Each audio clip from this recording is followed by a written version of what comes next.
찬송합니다. 우리 구주의 넓은 사랑을 증량할 자 없으며 주가 주시는 참된 기쁨도 헤아릴 수 없도다. 내가 매일 십자가 앞에 더 가까이 가오니 그새 주의 흘린 보배 피로써 나를 정죄하소서.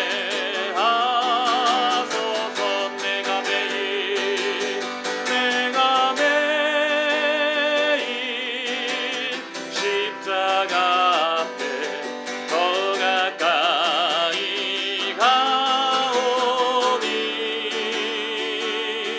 그새 주의 흘린 보배 피로써 나를 정죄하소서.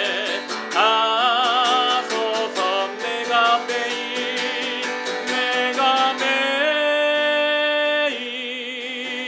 십자가 앞에 더 가까이 가오니 그새 주의 흘린 보배 피로써 나를 정죄하소서.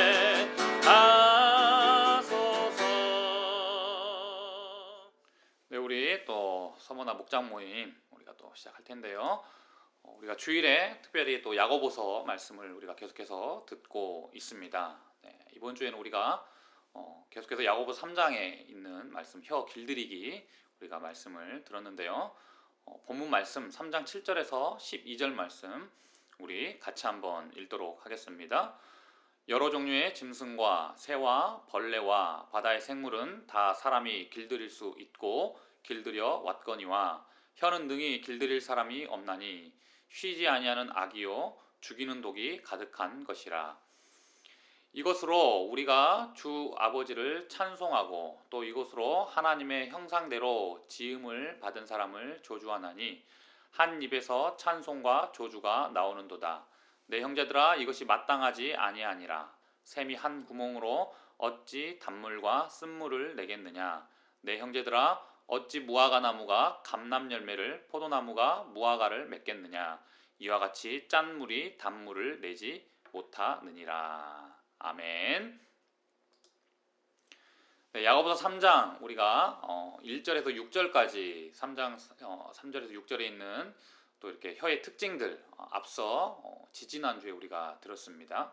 그 특징 두 가지를 보게 되면 혀는 작지만 강력하다라는 것이죠.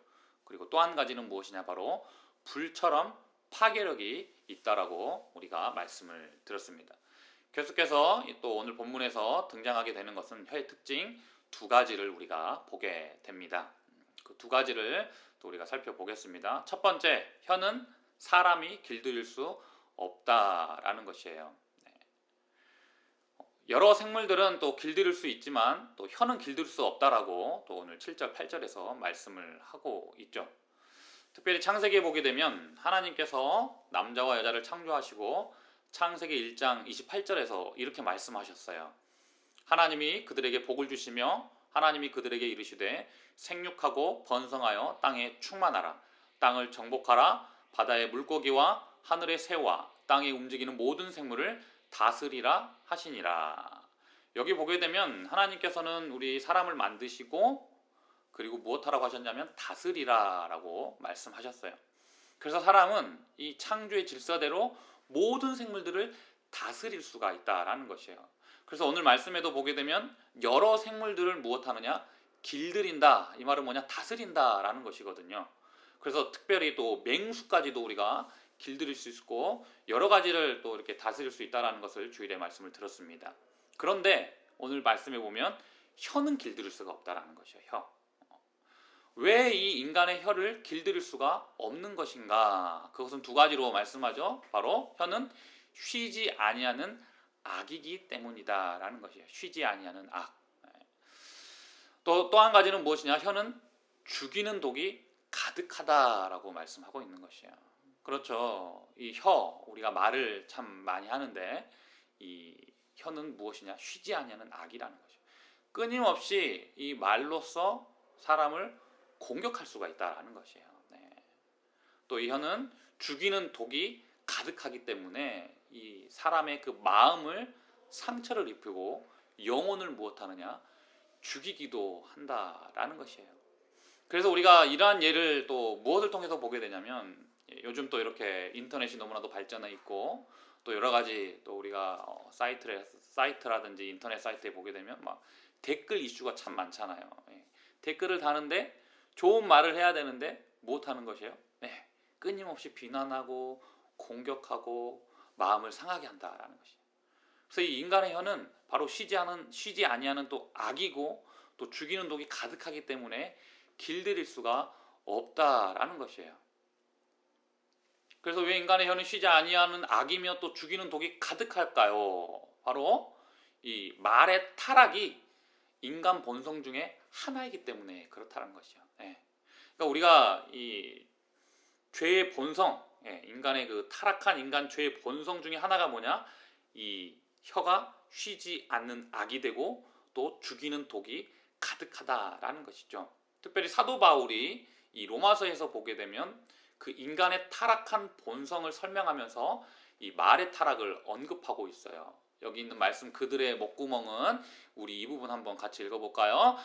그들의 목구멍은 열린 무덤이요 그 혀로는 속임을 일삼으며 그 입에는 독사의 독이 있고. 여기 목구멍은 열린 무덤이다 라고 말씀하는 게 무엇이냐? 이때 당시에 이 유대인들에게 있어서 죽음은 부정한 것이었어요. 그래서 시체를 그 매장한 그 무덤에 이 사람들과 접촉이 되지 않도록 입구를 막고 봉해놨죠. 그런데 그것뿐만이 아니라 이 무덤에 회를 칠하여 가지고 이 무덤이 있음을 알렸어요. 그래서 그 무덤에 사람들의 접근을 막았습니다. 그런데 이 관리가 허술해지고 또 시간이 지나면 이 입구를 막은 돌이 굴러 내려가서 열린 무덤이 생겨난다는 것이에요. 그러니까 하나님에게 또 집중하지 못하고 죄 가운데 집중하며 살아가는 이 자들의 이 언어 생활, 이 말의 타락이 바로 이 열린 무덤이 악취를 뿜어내듯이 이 사람들에게 악영향을 끼치게 됨을 말씀한다라는 것이에요. 그래서 이 목구멍은 열린 무덤이다라는 말은 뭐냐? 이 말은 쉬지 아니하고 그런 악취가 나는 바로 그러한 타락한 인간의 본성이다라는 것을 말하고 있는 것이죠. 그래서 그 혀로는 늘 속임을 일삼고 그 입에는 무엇이에요? 독사의 독이 가득하다라고 또 이렇게 말씀을 하고 있는 것입니다. 그래서 이게 첫 번째 이 혀의 특징이었고, 두 번째 혀는 또 무엇을 특징을 갖고 있냐면 9절과 10절에서 보게 되면 혀가 이중성을 가진다라고 말씀하고 있어요. 그래서 9절에 보게 되면 똑같은 입에서 최상의 언어가 나오는가 하면 또 이 똑같은 입에서 최악의 언어가 나온다라는 것이죠. 그래서 주 아버지 하나님을 찬송하고 하나님의 형상대로 또 지음을 받은 사람을 저주한다라는 것이죠. 그렇죠. 우리가 참 이 말을 많이 하고서 살아가는데 우리가 예배드릴 때는 정말 그 하나님을 찬송하고 찬양하는데 또 때로는 또 이 말을 통해서 무엇하느냐? 하나님의 형상대로 지음받은 그 존귀한 존재를 또 무엇하느냐? 저주할 때가 있다라는 것이에요. 네. 이중성이 있다라는 것입니다. 이중성. 네. 그래서 타락한 인간은 훼손되었지만 그럼에도 불구하고 여전히 또 하나님의 형상을 가지고 있다라는 것을 우리가 늘 기억해야 되겠습니다. 그래서 하나님 형상으로서 하나님을 찬송하기도 하지만 여전히 또 하나님의 형상의 사람을 비방함으로써 하나님을 비방하기도 한다라는 이것이 바로 혀의 이중적인 특징이다라는 것이에요. 그래서 또 하나님은 그래서 이런 두 가지 특징이 있기 때문에 우리 인간으로서는 이 혀를 길들일 방법이 없다라는 것이죠. 그런데 하나님은 바로 이 혀를 길들일 방법을 가지고 있다라는 것입니다. 11절 12절에 보게 되면 말씀하죠. 한 샘에서 단물과 쓴물이 또 무화과 나무에서 감람 열매, 포도나무에서 무화과 열매가 나올 수 없다라고 말씀하고 있습니다. 이것은 무엇을 말씀하느냐? 이 거듭난 성도에게는 이 불신자의 모습이 아니라 거듭난 성도다운 삶이 나타나야 됨을 말씀하고 있는 것이죠. 그렇죠. 단물이 나오면 단물이 나와야 되지 쓴물이 나올 수 없다라는 것이에요. 무화과 나무에서는 무화과 나무의 열매가 맺혀야지 다른 열매가 맺힐 수 없다라는 거죠. 또 포도나무에서는 또 포도나무의 열매가 나와야 되는데 무화과 열매가 나올 수 없다라는 거죠. 거듭난 신자라면 또 어떤 삶이 나와야 되느냐? 거듭난 신자다운 그러한 삶이 반드시 나타나야 된다는 것이죠. 야고보 사도가 계속해서 강조하는 게 무엇입니까? 우리의 행함이에요. 열매예요. 그러니까 이 말에 있어서도 무엇하느냐? 거듭난 성도다운 그 열매가 나타나야 된다라는 것이에요. 그래서 야고보의 이 말은 그 예수님의 말씀을 또 잘 반영하고 있는 것이에요. 예수님도 말씀하셨죠. 누가복음 6장 44절과 45절에서 말씀했어요. 나무는 각각 그 열매로 아나니 선한 사람은 마음에 쌓은 선에서 선을 내고 악한 자는 그 쌓은 악에서 악을 내나니 이는 마음에 가득한 것을 입으로 말함이니라. 바로 이 마음에 있는 것이 입으로 나오고 그렇기 때문에 우리의 영적인 상태가 그대로 드러난다는 것이에요. 그렇기 때문에 우리는 무엇이냐? 이 거듭난 신자로서 늘 무엇 해야 되느냐? 이 거듭난 신자다운 삶이 나타나야 되는데 그것을 하나님께서 하게 하신다라는 것이에요. 그래서 이것을 이제 적용해 보면 우리는 할 수 없지만 하나님은 하실 수 있기 때문에 우리는 무엇 해야 되느냐? 이 마음에 있는 것이나 그리고 또 우리의 모든 것들을 늘 하나님에게로 집중을 해야 된다라는 것이죠. 그래서 우리가 이 혀와 이 마음을 통제할 방법 세 가지를 또 대안을 우리가 말씀을 드렸습니다. 첫 번째 우리 같이 한번 읽읍시다. 우리 첫 번째 동그라미 1번 시작. 혀를 훈련하도록 결심하라. 네, 혀를 훈련하도록 결심하는 것 중요하다라는 것이에요. 근데 이 결심이 무엇이냐? 작심삼일로 끝나지 않도록 우리를 무엇 해야 되냐? 하나님의 은혜를 구해야 되겠죠. 하나님의 은혜를 구해야 되겠죠. 특별히 우리가 또 이 주일에 들으면서 조나단 에드워즈를 언급을 하셨어요. 저도 개인적으로 이 미국의 청교도였던 이 조나단 에드워즈 목사님을 굉장히 좋아합니다. 그래서 조나단 에드워즈의 책도 많이 읽어봤고요. 그런데 이 조나단 에드워즈의 점검이라는 책이 있어요. 제가 예전에 한번 또 거론도 했고 이번에 담임 목사님께서도 또 설교 시간에 말씀하셨습니다. 이 점검이란 책은 뭐냐? 이 결심문이거든요. 그 70가지의 결심문이 이 책에 지금 다 수록이 되어져 있어요. 그래서 한 번씩 보시면 참 도움은 됩니다. 예, 우리가 이 혀를 훈련하도록 또 무엇하느냐? 결심을 해야 된다라는 것이죠. 예, 조나단 에드워즈 목사님도 늘 무엇했느냐? 하루를 마무리할 때 돌아보고 또 일주일을 돌아보고 그리고 또 한 달 지나고 나서 또 돌아보고 그렇게 늘 삶을 무엇했느냐? 점검했다라는 것이에요. 예, 점검했다라는 것. 그러니까 우리가 이 혀를 훈련할 수 있도록 무엇해야 되냐? 늘 결심하는 것, 점검하는 것 필요하다라는 것입니다. 두 번째는 무엇이에요? 두 번째는 또 우리 한번 읽어볼까요? 동그라미 2번 시작. 우리의 혀를 통제할 수 있도록 성령께 도움을 구하라. 네, 우리의 혀는 통제할 수 없기 때문에 결심하면서 무엇 해야 되냐? 성령 하나님께 간구해야 된다는 것이에요. 도움을 구해야 된다. 하나님 도와주시옵소서.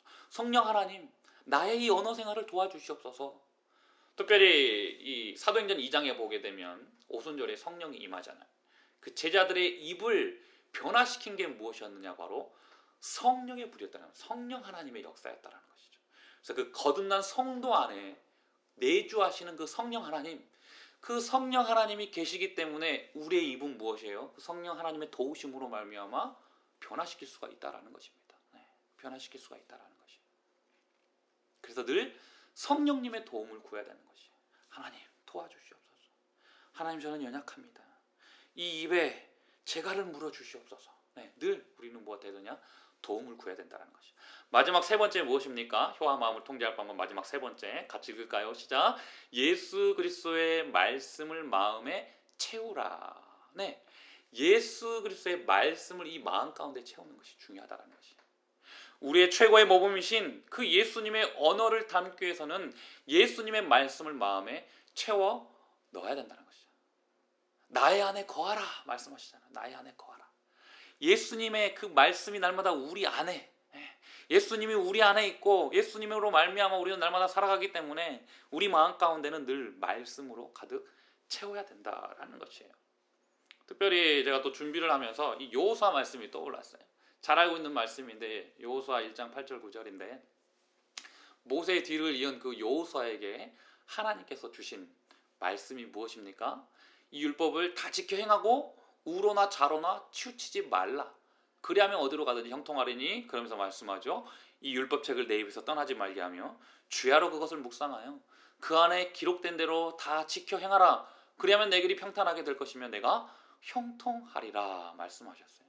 그러니까 우리는 이 말씀을 늘 기억하면서 흘려버리는 것이 아니라 늘 이 마음 가운데 말씀을 채워넣는 거죠. 이 마음을 지켜야 된다는 것이에요. 왜요? 마음으로부터 바로 안 좋은 것들이 나와서 이 혀를 통해서, 말을 통해서 나가기 때문에 그래요. 그러므로 우리는 이 세 가지 방법을 늘 기억해야 될 줄로 믿습니다. 그래서 첫 번째, 혀를 훈련하도록 결심하고, 두 번째, 우리 혀를 통제할 수 있도록 늘 성령 하나님의 도움을 구하고, 세 번째로 예수 그리스도의 말씀을 늘 마음 가운데 채워 넣는 것. 이것이 바로 우리의 혀를 길들일 수 있는, 하나님의 도움을 구하는, 하나님의 그 은혜로 말미암아 우리의 혀를 통제할 수 있는 방법임을 기억하며 우리가 날마다 나아가야 될 줄로 믿습니다.